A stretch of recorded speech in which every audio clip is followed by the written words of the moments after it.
Hello friends, मैं RJ Amita एक बार फिर से आपका स्वागत करती हूँ अपने चैनल आरजे अमिता की बात पर। फ्रेंड्स अब हम आ चुके हैं किला गोविंदगढ़। यहाँ को एक्सप्लोर करेंगे और आप देखिएगा अमृतसर कितना सुंदर सा।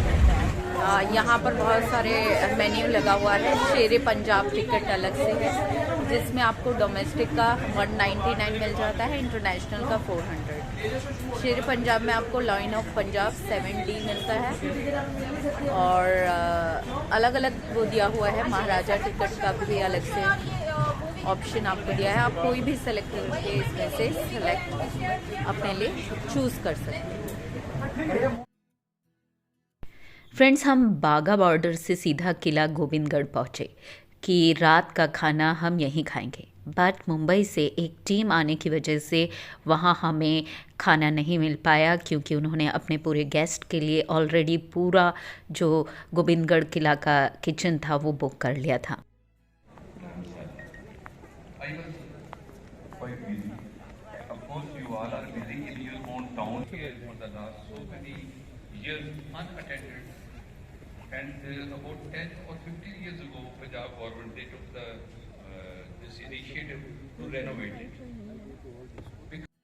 पर हम यहाँ होने वाले प्ले और 7D मूवी देखने के लिए रुक गए और वहाँ मौजूद म्यूज़ियम भी हमने देखा। प्ले और 7D मूवी जो पंजाब की संस्कृति और इतिहास को बताते हैं। महाराजा रणजीत सिंह के शौर्य की वीर गाथा भी यहाँ 7D मूवी के ज़रिए दिखाई जाती है। वहाँ शूट अलाउड नहीं था तो हम आपके साथ बहुत ही कम चीज़ें बाहर से ही शेयर कर पा रहे हैं।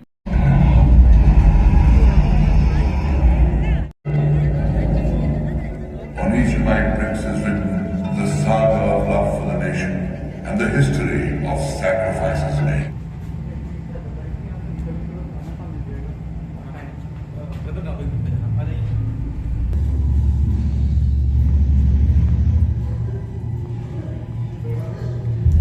पर म्यूज़ियम और नाइट लाइटिंग का मैंने और मेरी फैमिली ने पूरा आनंद लिया।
दोस्तों, मैंने ये पगड़ी म्यूज़ियम बहुत अच्छे से देखा और जाना कौन सी पगड़ी कब पहनी जाती है, और वहाँ की नाइट लाइटिंग और पंजाबी सॉन्ग्स ने मुझे डांस करने के लिए मजबूर कर दिया था।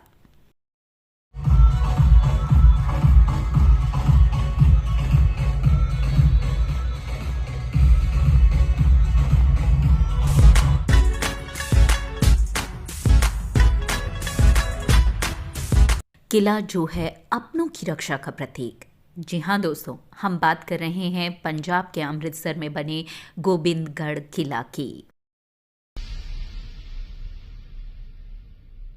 कहा जाता है कि इस किले का निर्माण 17वीं शताब्दी या उससे पूर्व महाराजा गुज्जर सिंह भंगी ने करवाया था।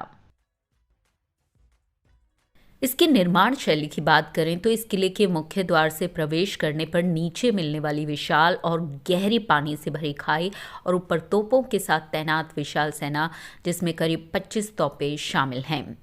भंगी मिस्र की शासक माई सुखन से एक ताकतवर जमजमा नामक तोप को लेकर और 5 और तोपों की मदद से सन 1805 में महाराजा रणजीत सिंह ने इस किले को अपने अधिकृत कर लिया था, जिसके बाद इन्होंने इसका नाम बदलकर सिखों के 10वें गुरु गोविंद सिंह के नाम पर गोविंदगढ़ किला रख दिया।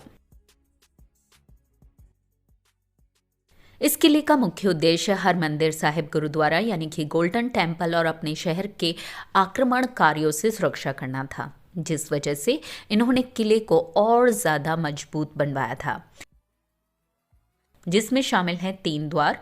पहला मुख्य द्वार, दूसरा नालवा गेट और इससे प्रवेश करने पर आता है तीसरा और अंतिम द्वार, और फिर आती हैं 2 सुरक्षा दीवारें। नालवा गेट के प्रवेश पर आपको एक गहरी खाई दिखाई देगी जो बाहरी सैनिकों को किले तक पहुंचाने से रोकने के लिए बनाई गई थी। नालवा गेट में प्रवेश करते ही दोनों तरफ किले के सैनिकों के छुपकर खड़े होने के लिए सुरंग नुमा कमरे बनाए गए थे।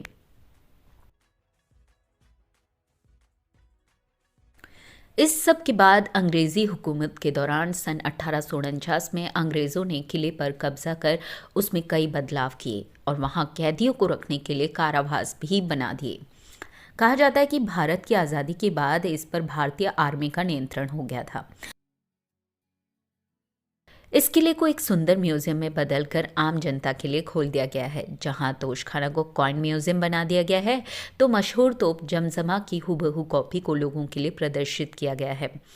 किले के अंदर पर्यटकों के लिए ऐतिहासिक लाइव स्टेज शो का आयोजन भी किया जाता है। इसके अलावा यहाँ पारंपरिक वस्तुओं की हाट भी लगती है। कहा जाता है कि किले में सिक्के और सैन्य शस्त्र बनाने की जगह भी थी। जिस जगह महाराजा रणजीत सिंह का खजाना रखा जाता था उसे तोशखाना कहा जाता था, जिसके बारे में ये भी कहा जाता है कि यहाँ कभी कोहिनूर हीरा भी रखा जाता था।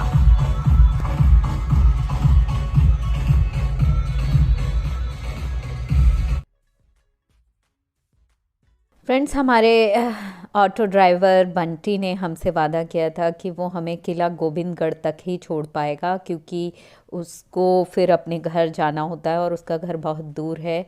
इसलिए हमने भी ज़्यादा जिद नहीं की उससे और मान गए और अब उसे विदा कहने का वक्त आ गया है। थैंक यू भैया, आपने हमारे इतने अच्छे वो करवाया, हमारी पूरी फैमिली। थैंक्स भैया, बहुत अच्छा लगा आपके साथ। मेरा चैनल सब्सक्राइब कर लीजिएगा आरजे अमिता के बाद। दोस्तों, आज का वीडियो आपको कैसा लगा हमें ज़रूर बताइएगा। नेक्स्ट वीडियो तक के लिए बाय एंड टेक केयर।